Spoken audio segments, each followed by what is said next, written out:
साल से डॉक्टर तहसीन को कह रही थी आपके कॉलीग है मिलवा दें, फिर वो बीमार हुई तो आपसे मिली तो फिर हम भी मिल लिए। डॉक्टर तहसीन के कॉलीग हैं, सीनियर हैं मेरे से, उम्र में छोटी हैं, मेरे से सीनियर सीट में हैं, तो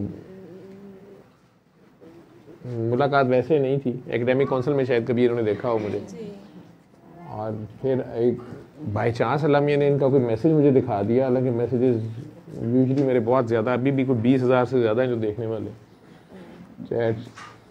फिर मुझे पता चला ये तो मेरे कॉलेज में है। फिर इनका मुझे पता था, मैंने इनसे फ़ोन पे बात की थी, पता नहीं इन्हें आपको बताया कि नहीं। आपकी रियल सिस्टर है? जी। अच्छा, तो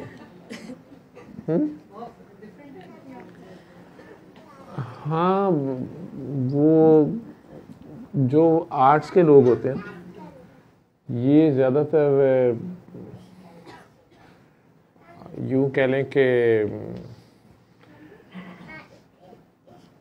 इनमें रोमांस ज़्यादा होता है, या इनमें इमोशंस ज़्यादा होती हैं। इमोशंस ज़्यादा होती हैं, अकल के ज़्यादा पीछे जाते नहीं हैं। हम इल्म के जो लोग, डॉक्टर, साइंसदान, ये सारे लॉजिक में पड़ गए होते हैं।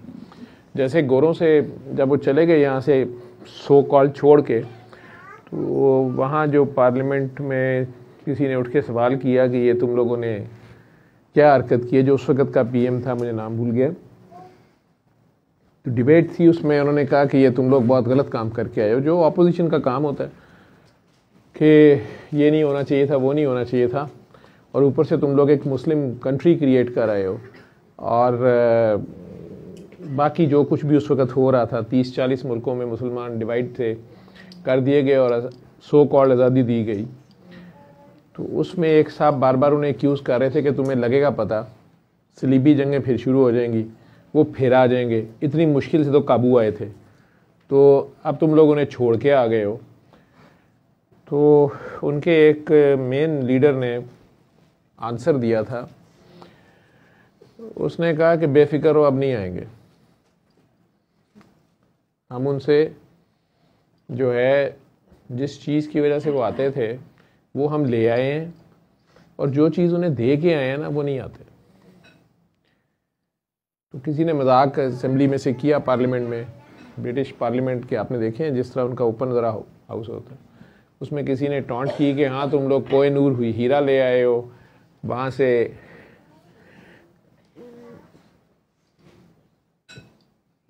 मसाला जात ले आए हो, जो इंडिया के मसाले बड़े मशहूर थे, मेडिसिन मशहूर थी।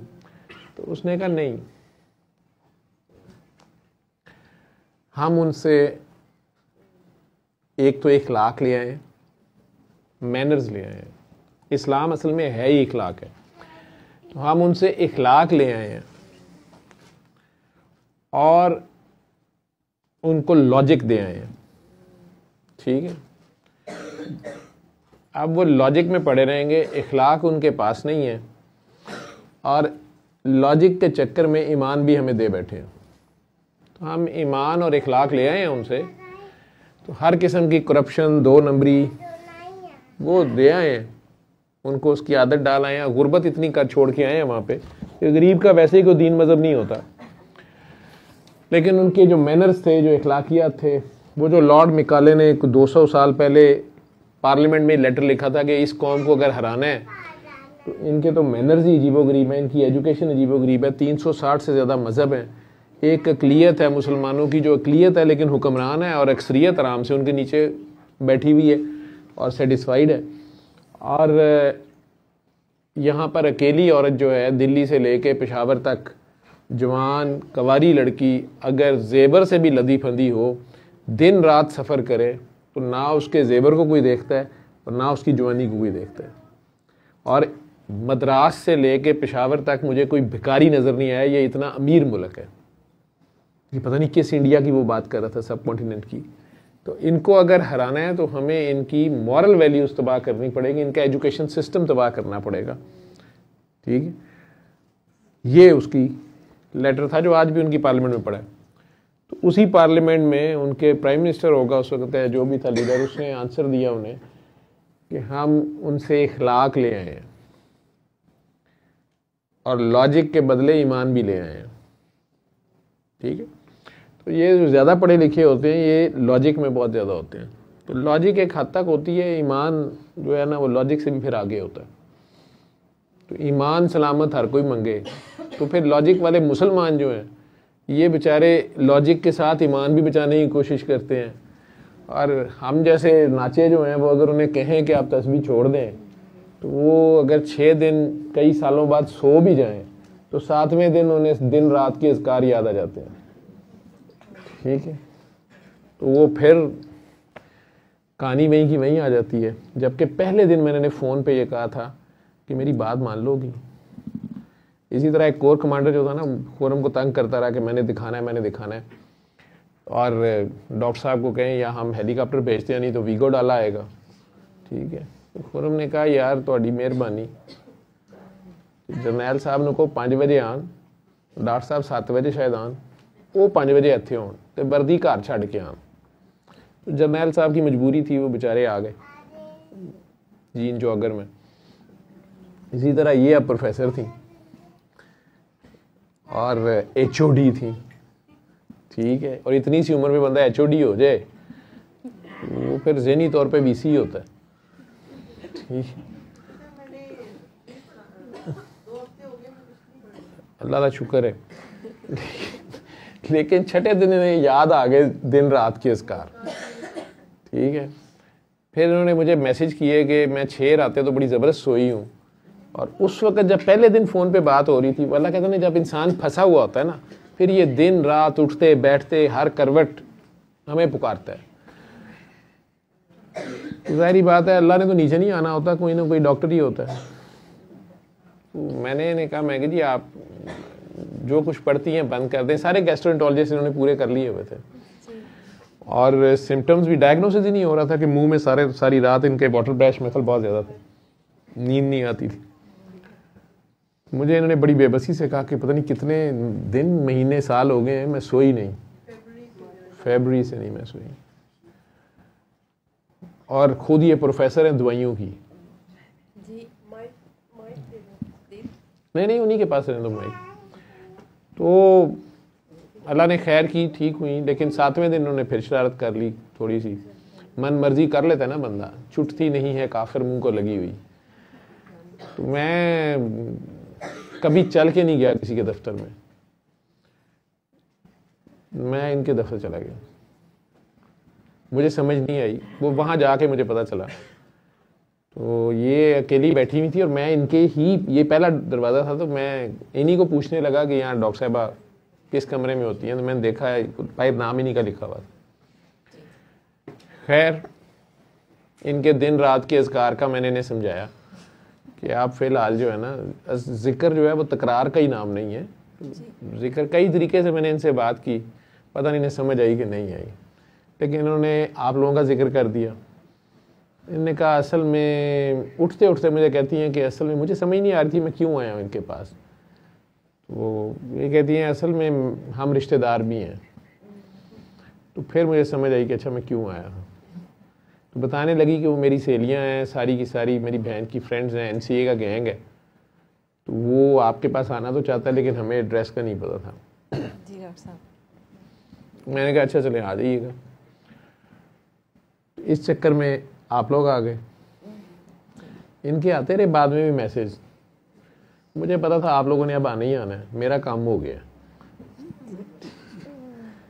मैंने इनको नहीं फिर जवाब दिया, मैं कि ये खुद ही अब अपने तजर्बे से इन्होंने बाज आना है, तो ठीक हो जाएंगी तो आ जाएंगी।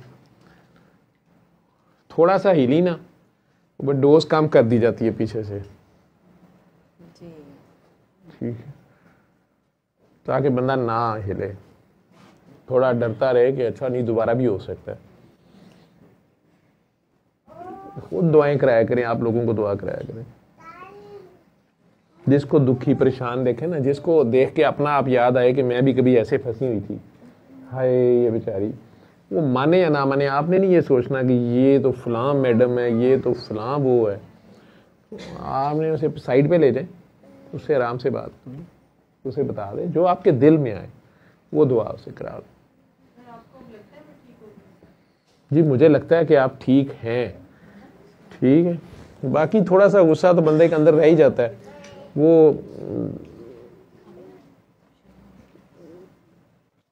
एक बड़े मशहूर, नाम नहीं चले में लेता, बड़े मशहूर रिहैब सेंटर वाले हैं, तरके मंशियात वाले। तो बाबा जी से भी उनका कुछ ताल्लुक रहा हुआ है। उनका कोई पेशेंट मेरे पास आया था, मोटी असामी थी, वो ठीक हुआ, उसके साथ उसकी पूरी फैमिली, वो सारे इस काम लगे हुए थे, वो बेहतर हुए। तो उनका गिले शिकवे का मुझे फ़ोन आया कि देखें आपने उन्हें ये क्यों कहा है कि वो क्यों कहा है। मैंने कहा मैंने बिल्कुल नहीं कहा। कहने उन्होंने, वो मेरी उनसे बात हुई तो उन्होंने मुझे ये कहा, तो आप डॉक्टर साहब आए मेरे पास, देखें तो सही हम कैसे करते हैं, क्या करते हैं। खैर मैं चला गया, तो वो मुझे अपना सेटअप दिखाते रहे कि वो उन्हें जो कोई बात उन तक गलती से पहुंची थी, जो उनके ख्याल में मैंने उनके बारे में कर दी थी, तो मैंने उसी बंदे को बुला लिया वहीं पे। एक तो उसको देख के वो हैरान हो गए कि एक मतलब एक ऐसा हैबिचुअल एडिक्ट जो उनके पास कोई 6-7 बार दाखिल हुआ था और लाखों के हिसाब से पैसा भी वो दे चुके, अमीर लोग थे। खैर तो वो बड़ा हैरान हुए उसकी पर्सनैलिटी देख के। लेकिन वो चला गया तो मुझे कहते हैं कि डॉक्टर साहब ये सूरह रहमान में इधर लगा लिया करूँ। मैं लगा लिया करें। तो उन्होंने एक सच्ची बात की, मुझे कहते हैं कि मैं तुहानू सच्ची गल दसां, अल्लाह ने साडी भी रोजी रोटी लाई है, ये नशइयां ने ठीक ठूक तो होना कोई नहीं होंदा। नशा किसी भी तरह का हो सकता है ना। कहते हैं कि इन्होंने ठीक ठूक तो होना कोई नहीं होंदा, मुर्दे है कोई नहीं, असी इत्थे रख के इन्हों इलाज इनका करते हैं। तो डॉक्टर साहब इनमें से कुछ लोग, मैंने कहा नहीं, इनमें से वो ठीक हो सकते हैं जो ठीक होना चाहते हैं, जो खुद ठीक होना चाहते हैं वो ठीक हो सकते हैं। कहते हैं एग्जैक्टली। लेकिन डॉक्टर साहब वो भी 6-7 महीने 8 महीने बाद दोबारा आ जाते हैं, मुझे खुद भी नहीं समझ आती। मैं कहा आपने फिर क्या गौर किया है? तो उन्होंने अच्छी बात कही। उन्होंने कहा कि डॉक्टर साहब असल में इनको तो हम बदल लेते हैं, लेकिन इनके घर वालों को नहीं हम बदल सकते, इनके हालात को हम नहीं बदल सकते। तो ये वापस जब उसी इन्वायरमेंट में जाते हैं, कोई हालात ऐसे होते हैं कि इनको ईजी वे आउट लगता है, ये अपना नशा शुरू कर लेते हैं। इसी तरह तस्बीहों वालों का भी यही काम है। हमारी कौम ने ये काम पकड़ा हुआ है कि और कोई काम नहीं, चलो तस्बीह लाई जाओ। नहीं तो आप इतने फारिग क्यों, आप उसकी मखलूक की खिदमत करें, आप अल्लाह का जिक्र लोगों से करें। कुरान आपने अभी तक पढ़ा नहीं है? आपने फार्माकोलॉजी कहां तक पढ़ी है? एमफिल किया या पीएचडी किया? पीएचडी का थीसिस अभी सबमिट हो गया है। चलिए अगर आपकी पीएचडी हो गई फिर क्या पढ़ेंगी? फिर कुरान शरीफ पढ़ेंगी। पहले क्यों नहीं कुरान शरीफ पढ़ लिया?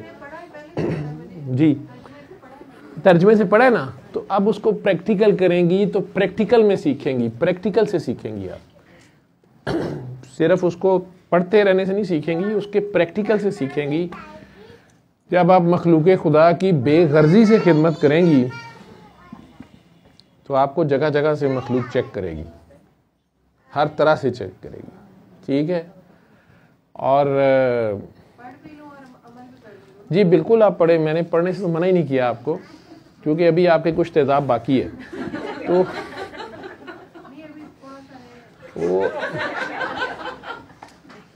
मैं हैरान हूँ, वो एनसीए वालों ने आपसे ज़्यादा इस्लाम लपेटा हुआ है। कैमरा है ना किन्ना थे एनसीए वाले ने, उनका इस्लाम उन्होंने लपेटा हुआ है, लेकिन चेहरे ते मुस्कुराहट है, हस्तियाँ पईयां ने, ठीक है, खुश है ना।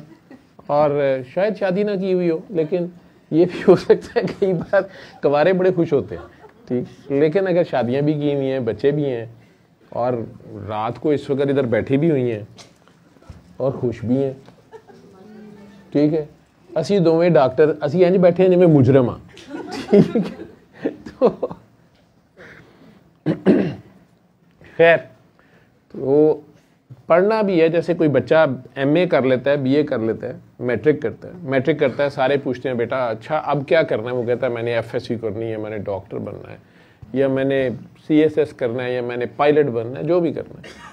फिर होता है जी 12वीं कर लिया, अब क्या कर लिया? ग्रेजुएशन कर लिया, अब क्या कर लिया? मास्टर्स कर लिया, अब बेटा क्या करना है? कहता है एमफिल करना है। अच्छा अब क्या कर लिया? अब जी पीएचडी करना है। उन्होंने कहा यार तू पढ़ी जाना कि कुछ करना भी है, ठीक है।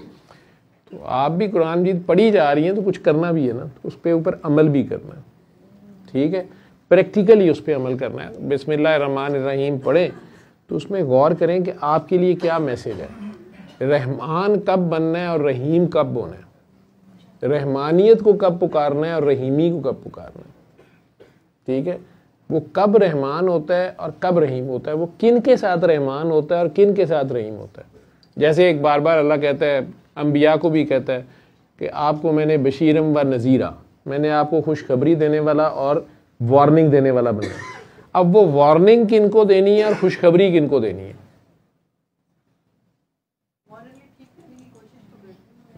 वार्निंग देनी है जालिम को, खुशखबरी देनी है मजलूम को।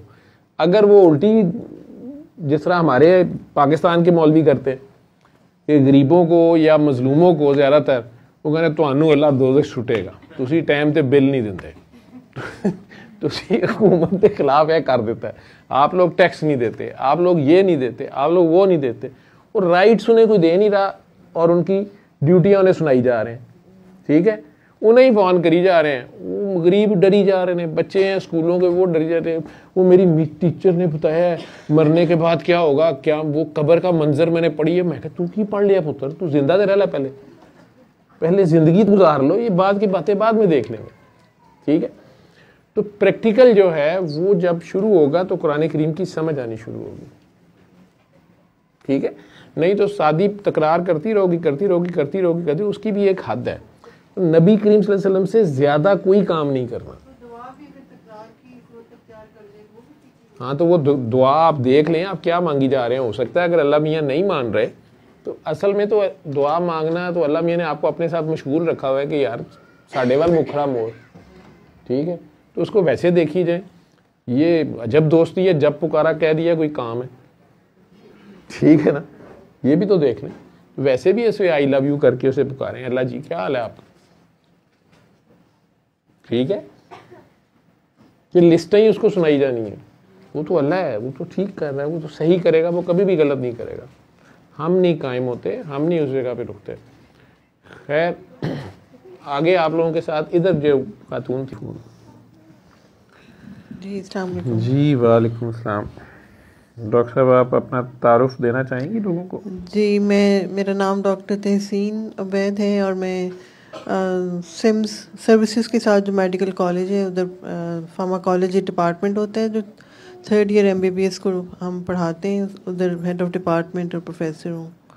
और मेरी तबीयत कुछ ज़्यादा ही ख़राब थी। कुछ फरवरी में स्टार्ट हुआ था कि रात को मैं सो नहीं सकती थी, और जिसे एसिड रिफ्लक्स कहते हैं कि आपके स्टमक के कंटेंट्स आपके मुंह में आ जाते हैं, तो वो रिगर्जिटेशन और वो मुझे सब तंग कर रही थी। तो फिर 4-5-6 महीने इसी तरह ही गुजर गए। गैस्ट्रोएंट्रोलॉजिस्ट हैं, उनसे भी कंसल्ट किया सबसे, लेकिन कुछ इम्प्रूव नहीं हो रहा था। फिर मैंने एक दिन बहुत परेशान होके मैसेज किया डॉक्टर साहब को। तो पहले भी इनको मैंने किए मैसेज 2014 में अपने अब्बा के लिए, एक दफ़ा एक और पेशेंट के, लेकिन कभी इन्होंने उस तरह से देखा नहीं, क्योंकि इनके पास बहुत ज़्यादा नंबर ऑफ़ मैसेजेस होते हैं। तो इस दफ़ा लकीली इन्होंने देखा भी मैसेज और रिस्पॉन्ड भी किया, और बहुत अच्छी तरह से किया। कि मैं बैठी हुई थी अपने ऑफिस में तो एकदम से ये आ गए। मैं तो पहले तो मैं हैरान हो गई कि कौन एंटर हो रहा है, लेकिन फिर ये कि इन्होंने फिर दुआ भी करवाई और बस मुझे बताया कि पढ़ना कम है। मैंने तस्बीह वगैरह, जो कि मुश्किल था ज़रा डाइजेस्ट करना, लेकिन कोशिश तो मैंने की कि उसके ऊपर अमल करूं जैसे इन्होंने बताया। कोई फ़र्क भी पड़ा कि नहीं पड़ा? मेरे, हाँ जी, पहले जैसे बताया कि थोड़ा सा मैंने दोबारा से स्कार शुरू किए तो फिर थोड़ा सा बढ़ गया। आजकल तो मैं बस नमाज पढ़ती हूँ, और जो आपने कहा था साइड करने के लिए, बस वो अभी 2 वीक्स हो गए हैं। बस अब मुझे यही एप्रीहेंशन थी कि मैंने कब पढ़ना शुरू करना है सब। आप अभी फार्माकोलॉजी पढ़े, अपना थीसिस कंप्लीट करें, अपनी PhD कंप्लीट करें। अच्छा। और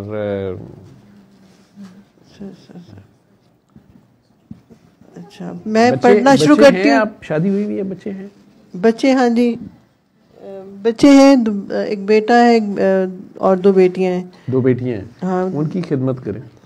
हाँ जी, उन्होंने ग्रेजुएशन कर ली है दोनों ने। अब दोनों ने? हाँ जी, जॉब कर रहे हैं। बेटी A levels में है बस तो उनके नेक्स्ट स्टेप्स के बारे में सोचें जी। तो अल्लाह का जिक्र मखलूक खुदा से करें, अकेले ना करें। अच्छा ठीक है। ठीक है, लोगों को, कोई भी करीबी अजीज़ रिश्तेदारों को, बहन की सहेलियों को अच्छे अच्छे पर्स ले दिया करें कि ये मैं उम्रे से जाने से पहले ले आई हूँ। ठीक है जी। तो वो ज़ाहिरी बात है, आपका शुक्रिया अदा करेंगे, ये अल्लाह की तरफ से है आपके लिए। ठीक, नहीं जैसे अब मैं कई दफ़ा आदत है सुभान अल्लाह व बिहम्दी सुभान अल्लाहिल अज़ीम पढ़ने की, मैं पढ़ते पढ़ते फिर रुक जाती हूँ। वो आपको आदत पड़ गई भी है ना, वो मैं फिर रुक जाती हूँ कि आपने मना किया है। वो आप दरख्तों को देख के सुभान अल्लाह पढ़ दिया करें अच्छा। कि वाह अल्लाह मियाँ, ये ऑक्सीजन की फैक्ट्रियाँ जो तूने लगाई हुई हैं, तो सुभान तेरी कुदरत। चलें, दरख्त उसमें शामिल हो जाएंगे। नहीं कीड़ियों का भी बिस्किट डाले थे आपने बताया, कीड़ियों को बिस्किट डाल दिया करें, तो उसमें डिस्ट्रीब्यूट हो जाएगा। ठीक है, किसी भूखे को खाना खिला दिया करें, प्यासे को पानी पिला दिया करें। तो अपनी तनख्वाह में से आप 5-10% जो है कहीं खाने खिला दिया करें। मैं पैसे दे देती हूँ, पैसे देने से मना किया आपने। कुरान, ये कौन सा कुरान शरीफ पढ़ा आप लोगों ने? हाथ खोलने का मतलब क्या होता है? अल्लाह मियाँ ने कहा हुआ है कि ये जो है ना नासमझ, इनको पैसे पूसे नहीं देने जो मैंने तुम्हें दिए, इन्हें खाने शाने खिलाओ। अच्छा ठीक है। ठीक है, जैसे आपके अगर हॉस्पिटल में कोई एसोसिएट प्रोफेसर हैं, उन्हें आप खाने खिलाएं। ठीक है, वो आपसे जूनियर है ना। हाँ जी। अच्छा, खाने खिलाओ, तो ऐसे कर लें।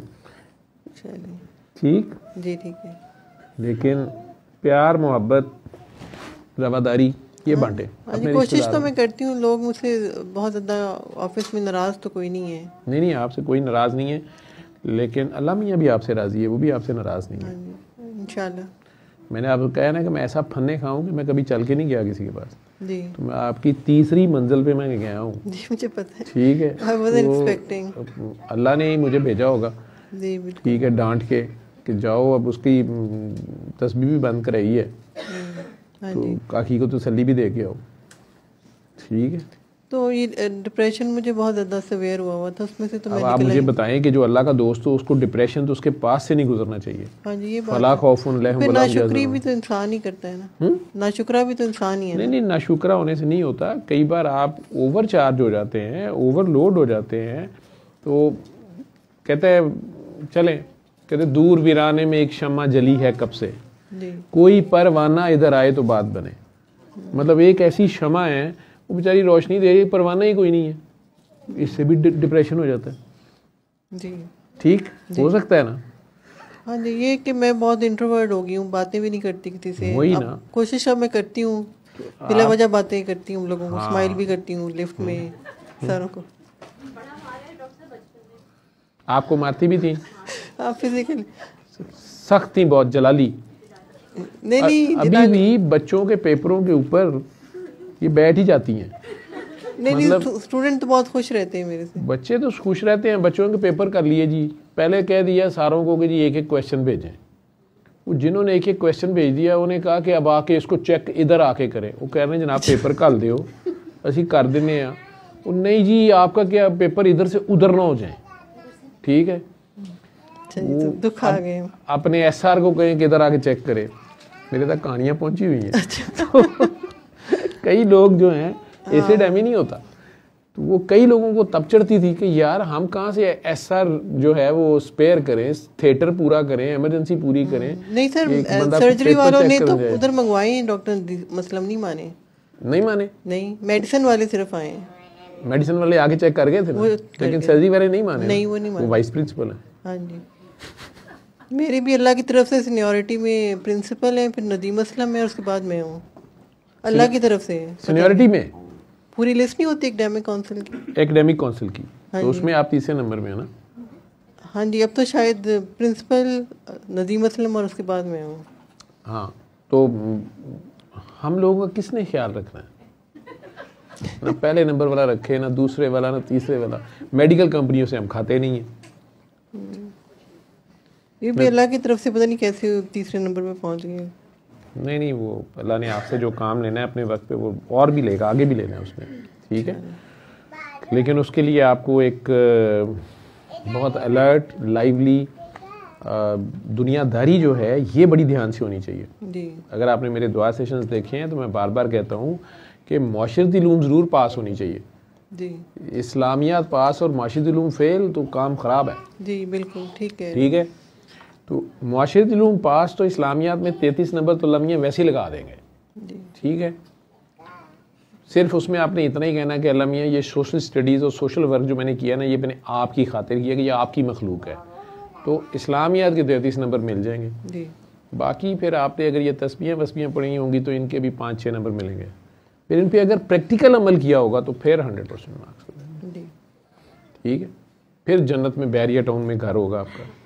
ठीक नहीं सर देखिए ना, कुल हुवल्लाह अगर आपने पढ़ी है तो उस पर प्रैक्टिकल क्या करेंगे? कुल हुवल्लाह पढ़ी है आपने, कुल हुवल्लाहु अहद अल्लाहु समद, अल्लाह की बड़ाई बयान की है ना। अल्लाह की बड़ाई आप मेरे आपकी बड़ाई बयान करने से अल्लाह बड़ा हो जाएगा? तो इसमें कोई बात है ना। हाँ जी। तो पहले आपको तो सिर्फ पढ़ना है, तौहीद पढ़नी है, तो आपको समझाया गया है कि अल्लाह एक ही है जी। और उस जैसा कोई और है नहीं है। ठीक है, और वो बेनियाज भी है, उसको आप माने तो भी उसे फ़र्क नहीं पड़ता, उसे आप नाम भी माने उसे कोई फ़र्क नहीं पड़ता।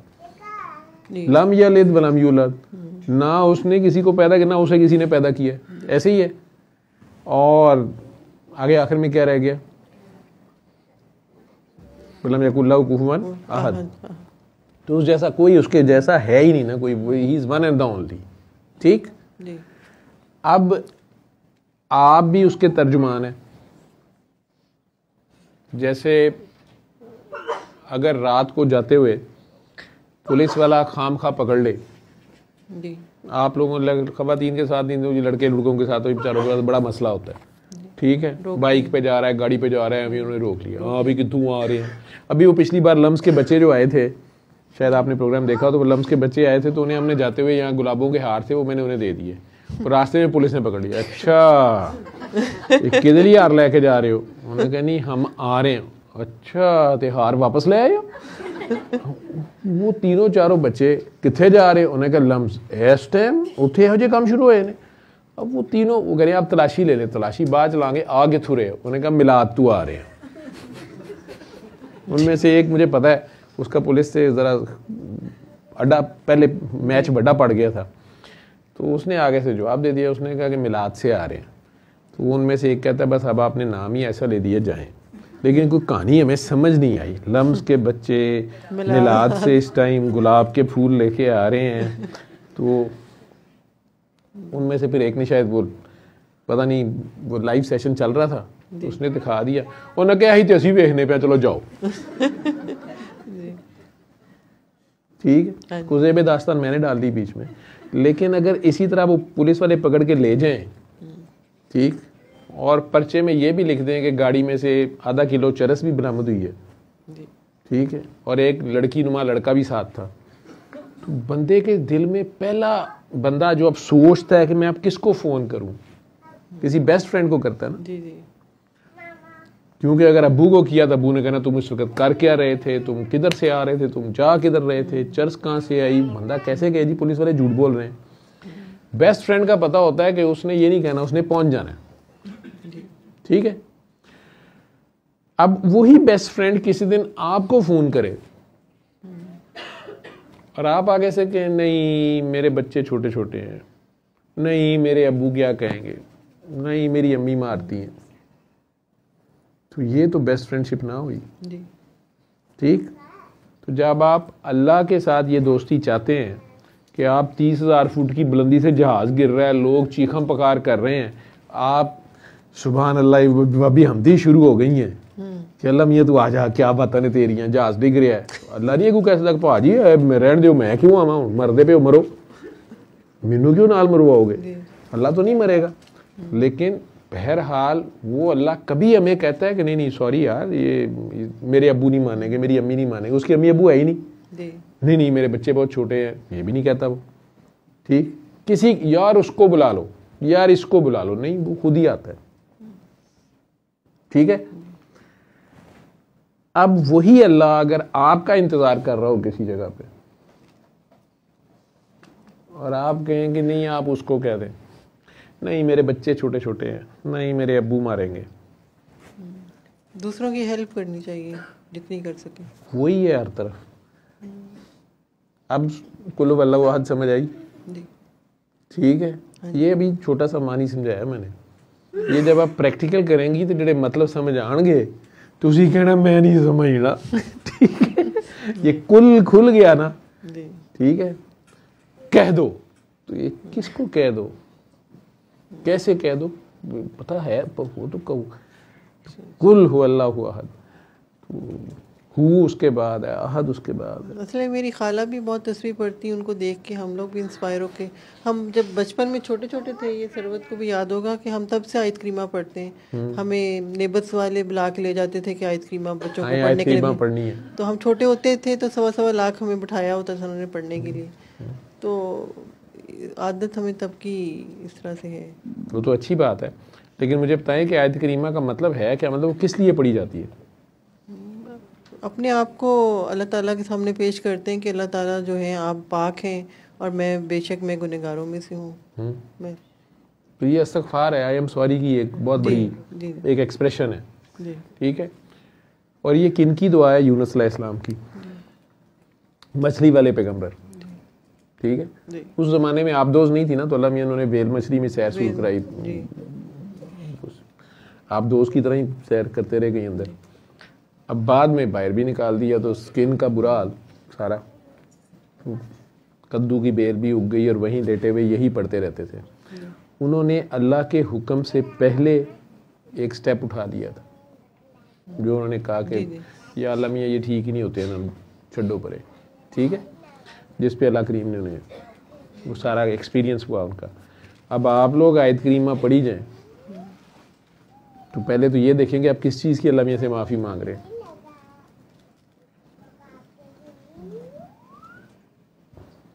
ठीक है जी। तो कुरान करीम की आयत है और उसमें समझना है, उसमें से मैसेज ये है कि इवन अल्लाह का पैगंबर वो भी जो है अगर कहीं पहले ये कौम से कह देता है कि नहीं, तो अल्लाह कह रहे नहीं तुमने मेरे से पहले कैसे इन्हें छोड़ दिया, ठीक, मेरा हुक्म नहीं आया, आपने कैसे स्टेप उठा लिया। अब हमें बताने का मकसद उनको बदनाम करना नहीं है अल्लाह ताला का, हमें समझाना है कि मेरे कवानीन इतने सख्त हैं और अपने बंदों के लिए तो बहुत सख्त हैं ठीक। और फिर वो इस्तग़फ़ार कर रहे हैं, ये उनकी इस्तग़फ़ार है, ला इलाहा इल्ला अंता सुब्हानक इन्नी कुन्तु मिनज़ ज़ालिमीन आयत करीम है। वो हालांकि इसमें करीम का लफ्ज़ कहीं नहीं आया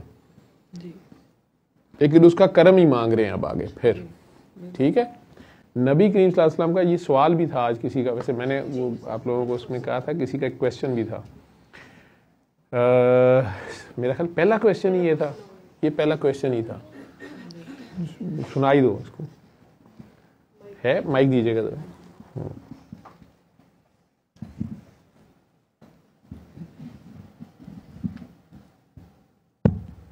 जी अस्सलाम वालेकुम सर, प्यारे बाबा कैसे आप, खैरियत से हैं? सर मेरे जहन जी अस्सलाम वालेकुम सर, प्यारे बाबा कैसे आप, खैरियत से हैं? सर मेरे जहन में एक क्वेश्चन, मेरे ख्वाब तो नहीं आ रहे हो? शाह जी जो कुछ ख्वाबों के बारे में बयान करके गए उसका हंस हंस के बुरा हाल था। अच्छा जी, अक्सर आता है आप ये फरमाया करते हैं दुआ सेशन में कि जब भी अल्लाह के बंदों को ये इख्तियार दिया जाता है कि उन्होंने दुनिया में रहना है या अब जाना है, तो उनमें से ज्यादातर जो है वो जाने का फैसला करते हैं, कुछ ठहरने का कर लेते हैं, और उनमें से चंद हैं जो ये फैसला करते हैं कि जो आपकी रजा।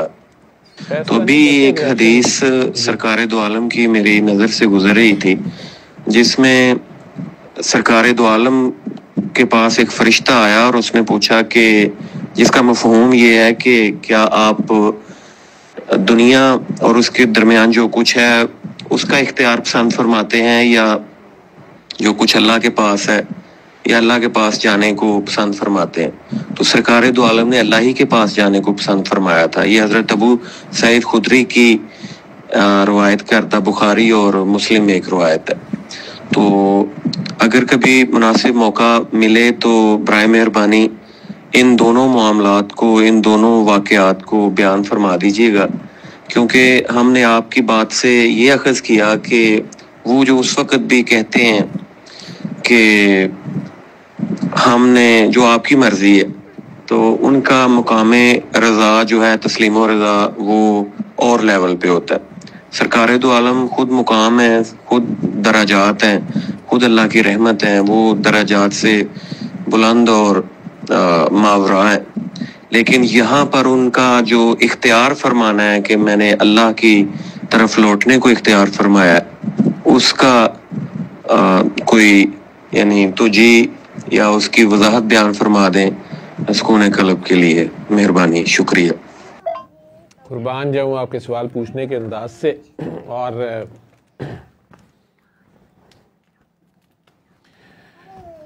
खैर, बाकी आप समझ गए मेरी खामोशी से आगे मैंने क्या कहा। तो आपने खुद ही कह भी दिया कि सरकार दो आलम खुद दर्जात हो, खुद इनसे ऊपर, इन चीज़ों से मावरा एक हस्ती है अल्लाह की, वो जिसके बारे में ये है इकबाल का शेर, ये वो जगह है कि खुदा बंदे से खुद पूछे बता तेरी रज़ा क्या है। ठीक है, तो सरकार को ये अब हमारी उम्मत को सोचना, ये हमें सोचना है एज ए उम्मत कि सरकार को ये पता था कि जब तक नबी मौजूद होते हैं अपनी कौम में, कौम पे अजाब नहीं आता। और कौम का, उम्मत का असल टेस्ट जब अल्लाह ताला नबी को पर्दे में ले जाते हैं तो कौम का असल टेस्ट शुरू होता है कि जो मैसेज उन्हें दिया गया वो उस पर कायम रहते हैं कि नहीं। आप लोग खुद सोचें, ज़िंदगी में अगर आप लोगों को, दुनिया में जहाँ बैठे भी ये बात सुन रहे हो, जब भी सुनोगे, अगर आपकी ज़िंदगी में कोई ऐसी सिचुएशन आती है जिसमें आपको कुछ समझ नहीं आ रही होती कि क्या करना है क्या नहीं करना, और मज़हब के तौर पे भी आप इंतहाई कंफ्यूज होते हैं, आपको जो हाजिर उलमा होते हैं, कोई भी जो लोग होते हैं, जो भी इल्म मज़हब का होता है, उसमें भी कंफ्यूजन होती है।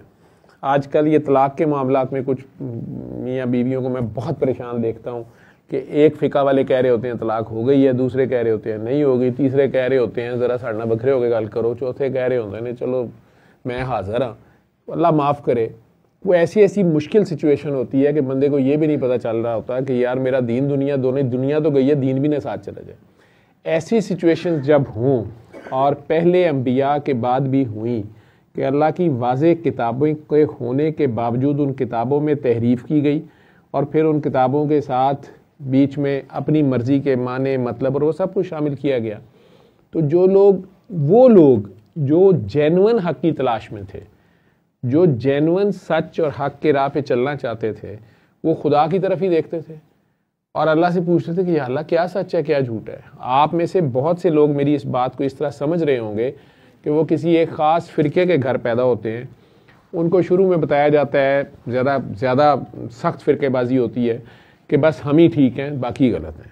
जब वो आगे आते हैं थोड़ा, या बाहर के मुल्कों में जाते हैं, उन्हें पता चलता है कि यार नहीं, दूसरे भी इतने गलत नहीं हैं और ये बातें हमारी भी कुछ गलत हैं। तो वो यंग जनरेशन जो चाहती है कि हमें हक़ और सच पता चले। कुछ बच्चे बड़े पेन से मुझे कहते हैं कि हमें करबला की असल कहानी कहाँ से पता चलेगी। तो इसी तरह सही हक़ और सच के रास्ते के जो मुतलाशी होते हैं, उनकी तरफ अगर वाकई डिवाइन तरफ से मैसेज आए, अल्लाह का नबी आ जाए और ये चीज़ें वाज़े हो जाएं, और फिर नबी भी कौन है, सरकार दो आलम, और कलाम भी कौन सा है, कुरान मजीद, फाइनल चीज़ आ जाए और कह दिया जाए कि इसमें अब चेंज भी नहीं होने दी जाएगी, ये ऐसे ही महफूज रहेगा आखिर तक। ठीक है, तो आखिर में भी आने वालों के पास ये बहाना नहीं होगा कि हमें तो जी तहरीफ शुदा किताब मिली, हमें आधी किताब मिली, हमें पूरा मैसेज नहीं मिला। नो वे। तो फिर अजाब लाजिम हो जाता है जब उस किताब के अल्लाह के वाज़े हुक्म के होने के बावजूद, जैसे पिछले दिनों मैं किसी को कह रहा था, उसने कहा कि अगर अल्लाह ऐसे कर देगा तो फिर क्या हो जाएगा, अल्लाह मियाँ अगर मेरी बात मान जाए। अल्लाह ने इसका कुरान में भी इशारा दिया हुआ है। हज़रत ईसा अलैहिस्सलाम के, आई थिंक अगर मैं गलत नहीं हूँ, सूरह माइदा में शायद कहीं है कि हज़रत ईसा के भी साथियों ने कहा कि हमें खाने में ख़ास चीज़ अगर दी जाए, जिस तरह यहूदियों की डिमांडें थी, तो अल्लाह की वहाँ भी बात आई कि इन्हें कहो कि अगर उसके बाद ये डिविएट करेंगे तो फिर सज़ा भी उतनी सख्त होगी। हालांकि हज़रत ईसा मुर्दा ज़िंदा करके दिखा रहे थे, मट्टी से परिंदा बना के उड़ा देते थे, कोड़ी को ठीक कर रहे थे, उसके बावजूद उनके साथी कह रहे हैं जी खास के उनका खाना अगर आ जाए। तो अल्लाह की आगे से जो बात है वो बड़ी सख्त है कि इन्हें कहो कि ये बात तो अभी हो जाएगी, लेकिन उसके बाद अगर इन्होंने डिविएट फिर किया और ये आपके सामने है कि हज़रत इंसान ने बार बार डिविएट किया है अल्लाह का मैसेज आने के बाद। तो नबी करीम सल्लल्लाहु अलैहि वसल्लम को ये पता था कि मेरे बाद अब नबी भी कोई नहीं है, मैंने पर्दे में होना है, मैसेज ये मौजूद होना है, इन्होंने डिविएट करना है, मेरी कौम पे अजाब आ गया तो कहानी ख़त्म। क्योंकि अजाब जो होता है इसमें और आफत में फ़र्क है। आफत आ जाएगी, ये बहुत बड़ा तूफ़ान आ गया, जलजला आ गया, कुछ मर गए, कुछ बच गए, कुछ दोबारा से काम शुरू हो गया। अजाब जहाँ आता है सब कुछ वाइप आउट कर दिया जाता है। तो अब सरकारे दो आलम से कहा जा रहा है कि आपने अभी रहना है या आना है, ठीक है। वो कहीं अल्लाह से दूर तो नहीं थे, इस दुनिया में ज़ाहिरियत इसी हयात में रहना है या आना है। मैसेज तो पूरा हो गया, हमारी तरफ से आपकी ड्यूटी पूरी हो गई है, ठीक है। तो आपको इख्तियार दिया जा रहा है कि आपने अपनी लाइफ गुजारनी है। आपने इनके दरमियान आप बड़े खुश हैं, फतूहात हो गई हैं, उम्मत इतनी बढ़ गई है, इनकी मज़ीद ट्रेनिंग करनी है, आपने कुछ भी करना है, जैसे भी आपकी मर्ज़ी है। तो सरकार को ये पता है कि मेरे जाने के बाद डिविएशन हुई तो ये सारे काम ख़राब कर देंगे। तो सरकार अल्लाह से आगे से वादा ले रहे हैं या कह रहे हैं कि मेरी उम्मत पे अज़ाब ना आए।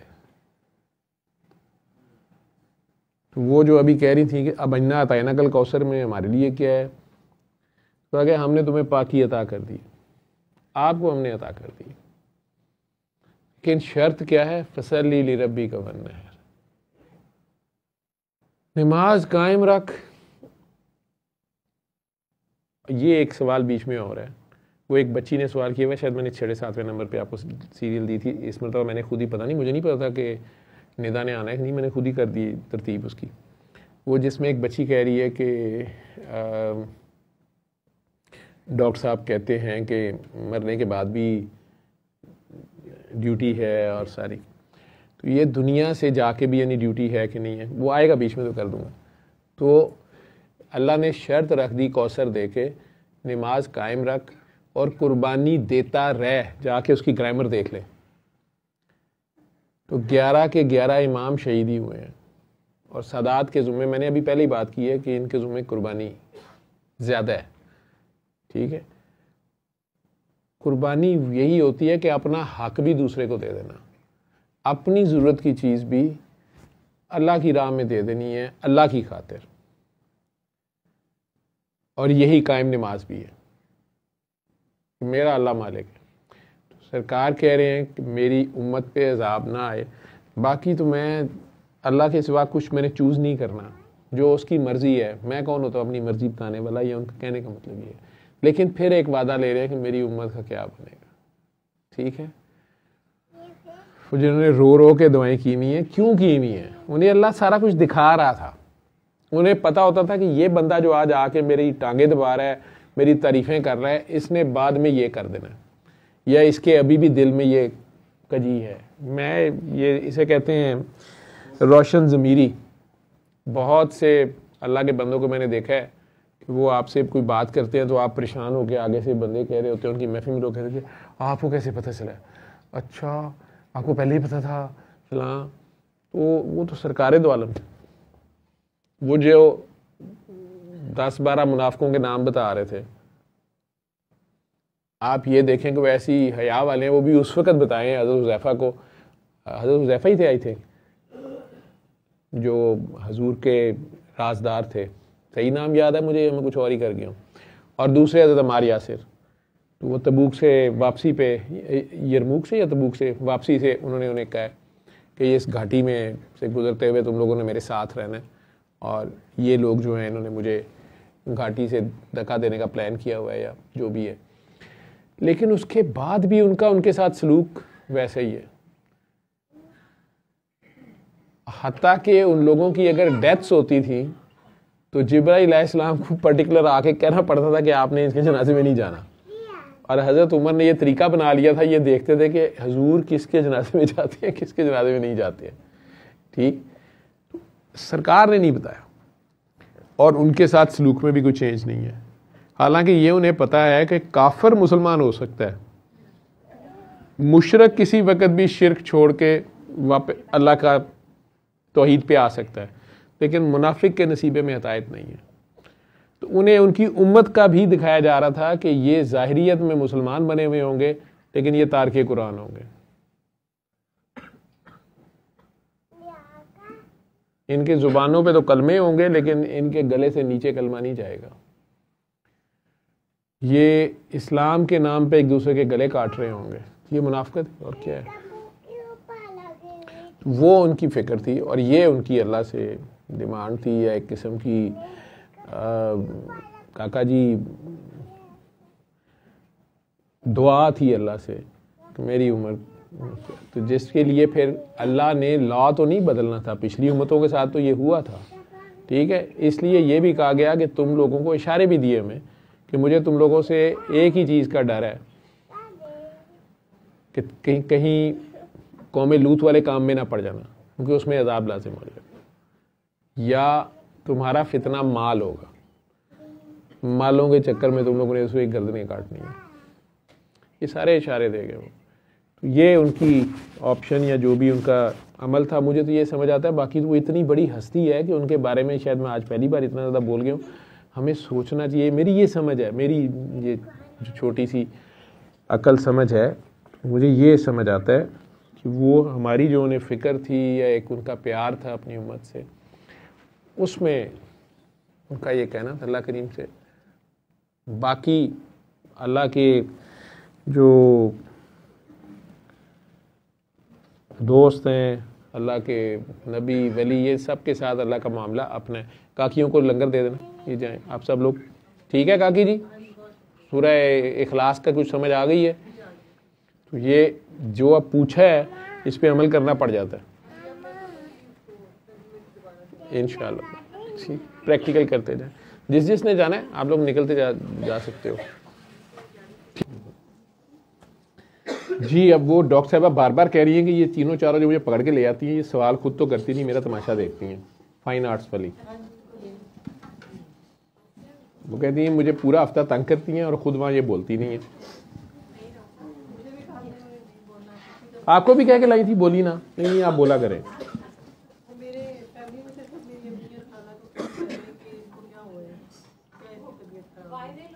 वो तो वायरल होना ही है, वो तो हाल पूछ रहे हैं। असल में गवाही देनी बड़ी मुश्किल होती है। आप ये तो बता देते हैं कि वो मैं हैमरस्मिथ गई ना, वहाँ से टेस्ट हुए, वहाँ पे उन्होंने फिर बताया। जॉन हॉपकिंस में है डॉक्टर रेडिकन, उन्होंने जाते साथ कह दिया कि दिस इज़ ऑल बुलशिट, सारे टेस्ट उठा दिए ये पाकिस्तानी डॉक्टरों के। उन्होंने कहा ग्राइव वाटर पीता ही उससे मैं ठीक हो गई। ए दे 10 दिन गया जॉन हॉपकिंस के, ठीक है। ए नहीं दसणगे कि मैंने सूरह रहमान सुनी तो मुझे शिफा हो गई, या मैंने 3 बार अल्लाह करके पानी पिया, या मैंने अपनी तस्बीह छोड़ दी जो मैं पढ़ी जा रही थी, लेकिन मैंने तस्बीह करना शुरू कर दिया, मुझे कुछ फ़र्क पड़ गया, या मुझे नींद आ गई, या मुझे वाटर ब्रैश या एसिडिटी ख़त्म हो गई। क्योंकि this is quite outdated, this is what दमदरूद, दिस इज़ जाली मौलवी पीर, मतलब वो खासा जो डॉक्टर नहीं उधर बैठा होता, ठीक है। माइक उधर करके कह रही हैं, अब आवाज़ नहीं आ रही होगी, कह रही है फ़र्क पड़ा है। वो सारे स्टूडेंट आपके पूरा मेडिकल कॉलेज मेरे पास आता है, सर ये मैडम को कहे ना ये हमें पास कर दिया करे। माइक ना इधर लाए ना तो देखें आपकी पूरी फैमिली जिसने देखा, रिश्तेदार जो कोई जानने वाले हैं, आप लोग ईमानदारी से पिछले वीडियो निकाल लीजिएगा, उस दिन का इनका चेहरा और आज का चेहरा, सिर्फ हफ्ते का। Is there any difference?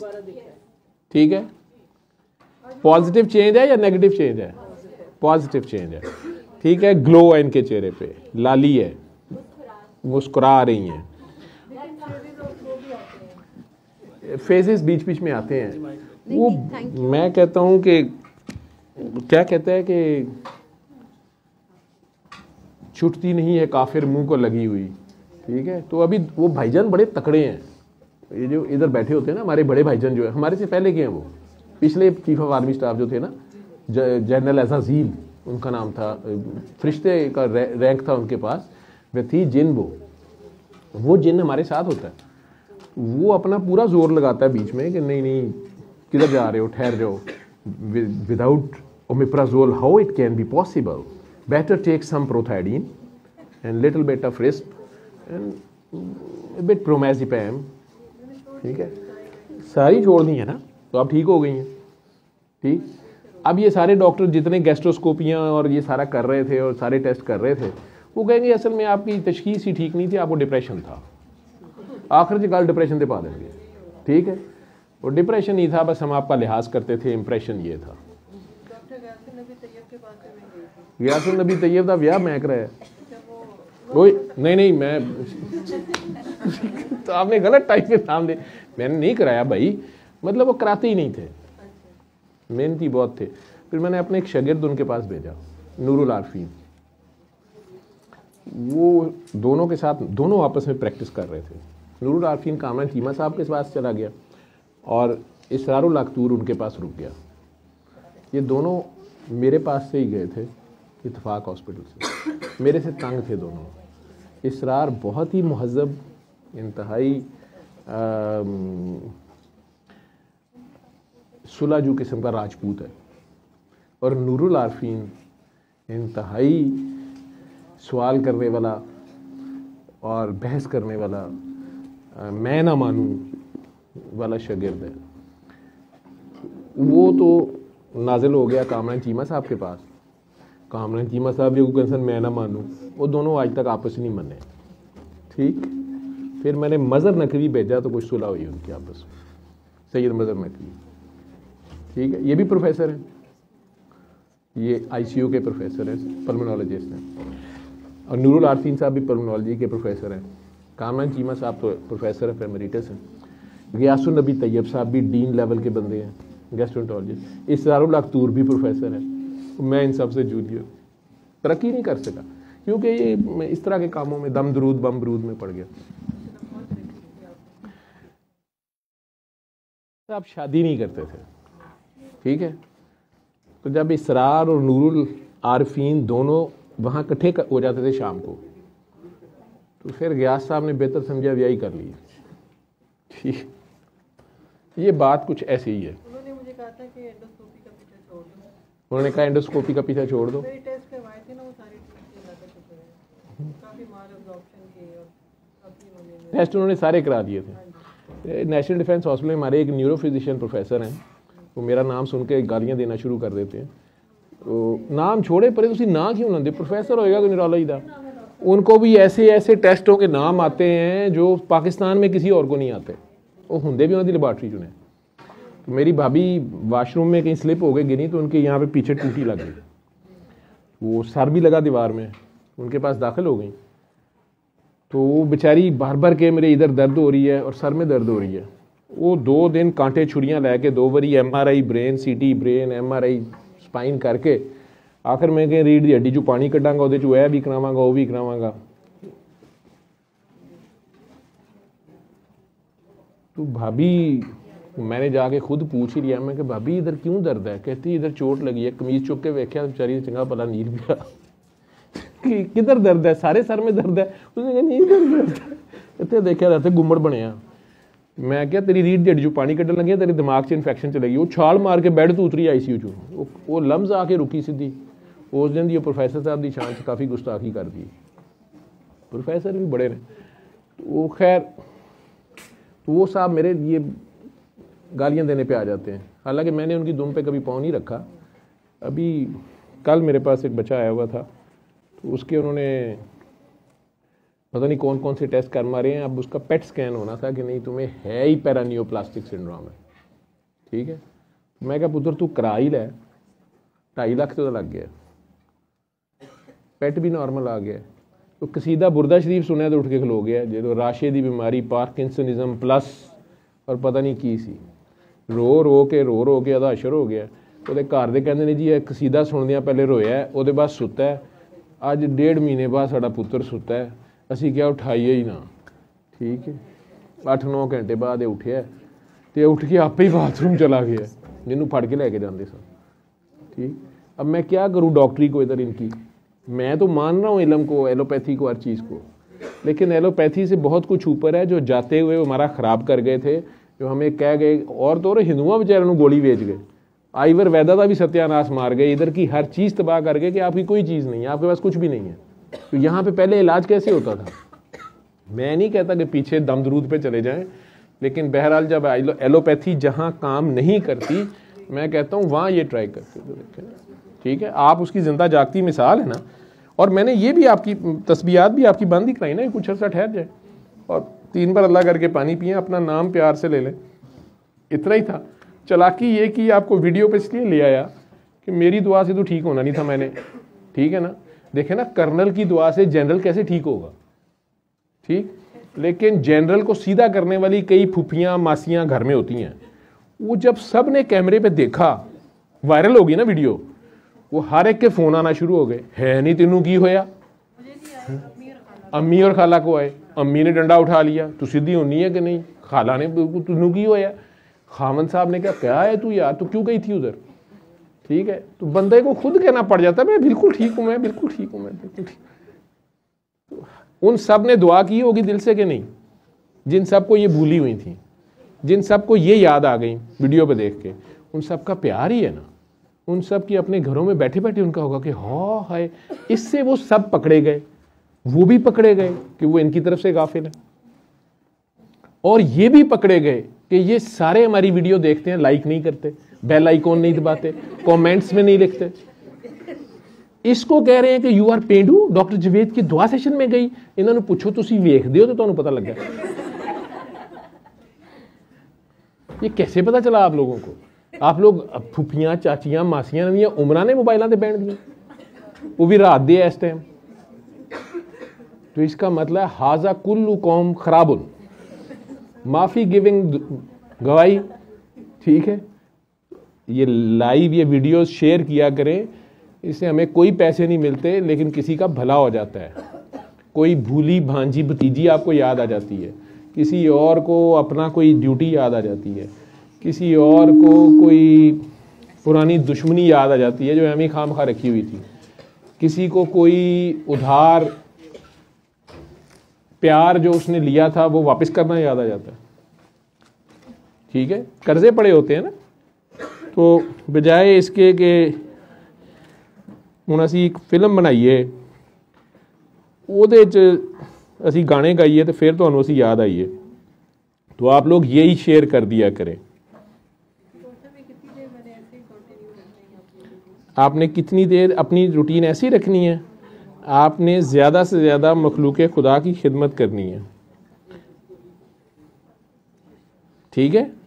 जब आपकी इस तरह की वीडियो गई तो आपने असल में सबको, जितने लोगों ने आपको प्यार से फ़ोन किए, या अम्मी को किए, या खाला को किए, या आपके घर वालों को किए, तो उन सारों को ये समझ आई ना कि आप कह रही हैं कि मेरे हिस्से की दुआएं कहाँ हैं। उन सारों ने दुआ की होगी ना, ऐसे कोई दुआ नहीं कर रहा था आपके लिए।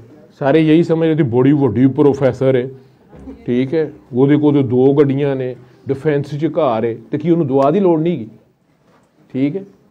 दवाइयाँ तो मेडिसिन की तो आप खुद प्रोफेसर हैं, फार्माकोलॉजी के प्रोफेसर है ना।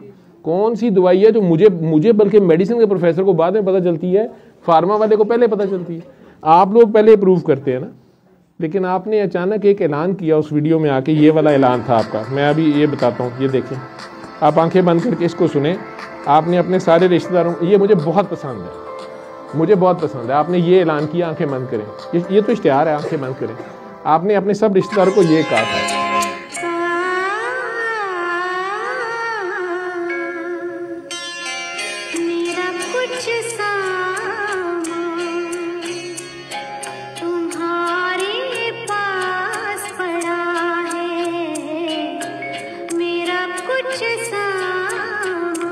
लाजमी नहीं है क्लास फेलो को बंदा भेजिएगा, ये पुराने रिश्तेदारों को भेज सकते हैं।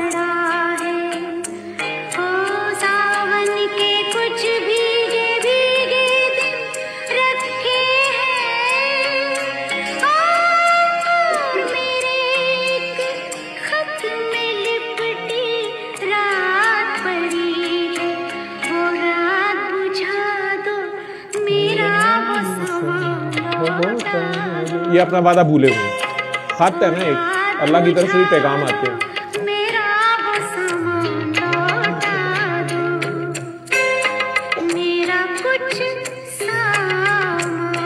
मैंने अपनी रूह फूंकी, उसकी रूह लौटानी है ना आपने। इन्ना लिल्लाहि व इन्ना इलैहि राजिऊन।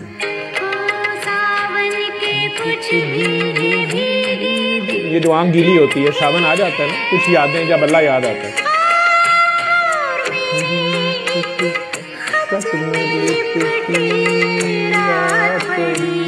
वेडिंग नाइट, मैंने 6 रातों 7 रातों और 6 दिनों में ये कायनात बनाई। जब है ना खजा के बाद बाहर आती है ना, खुदा भी तब याद आता है। बहारों में बड़े कम को याद होता है।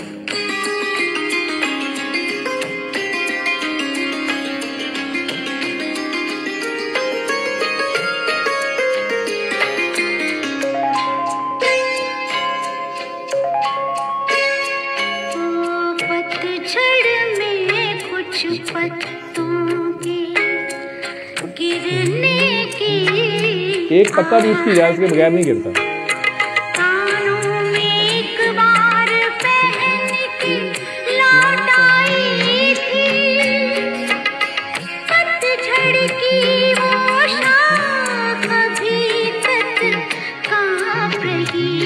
पुरानी यादें,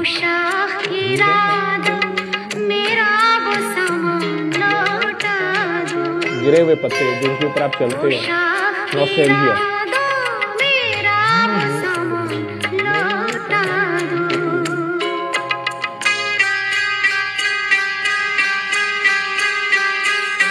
गुलजार बड़ी फेवरेट मूवी मेरी इजाजत की, मैंने 7-8 बार देखी है।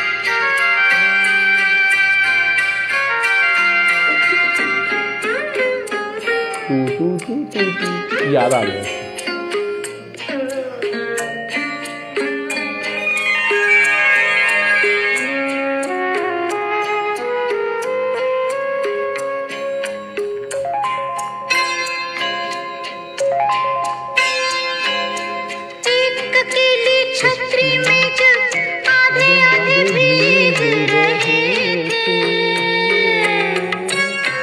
कभी कभी आप शेयर कर लेते हैं ना लोगों के साथ, रोजमर्रा इस्तेमाल की चीज है। एक छतरी है, 2 बंदे हैं तो भीगेंगे तो सही।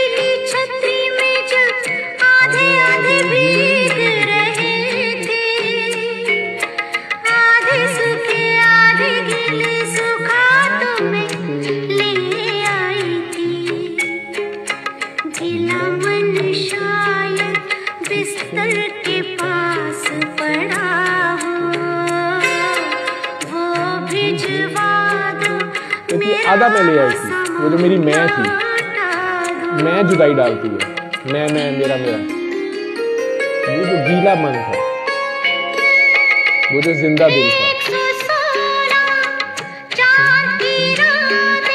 वो 2 गीले दिल मिलके एक दिल बना होगा।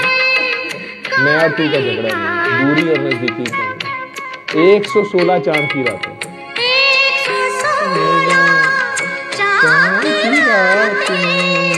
एक तुम्हारी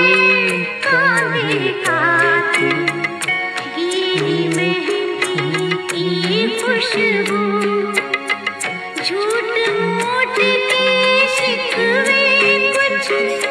झूठ मूठ के मतलब मैं तुम्हें मदद तुम आओ जरा मेरे पास।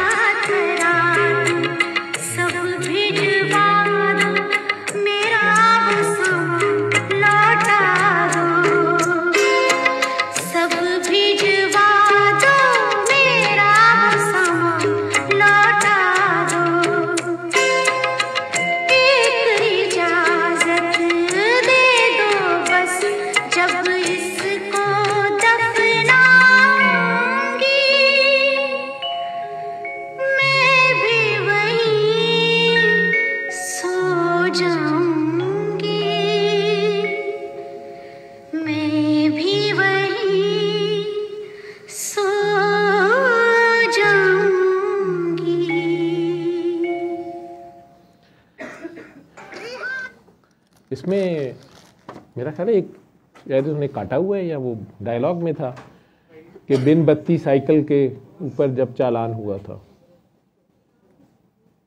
याद है? था ना इसमें, वो इसमें नहीं है, पता नहीं। खैर जी काकी जी, मेरी जान छड्डो, तुसी ये कह रहे हो सर मैं ठीक हो गई हाँ, मेरी जान छड्डो, ये आसिया नू पढ़ो, आसिया स्पेशली। सल्ले अला सल्ले अला सल्ले अला सल्ले अला सल्ले अला शफीना सल्ले अला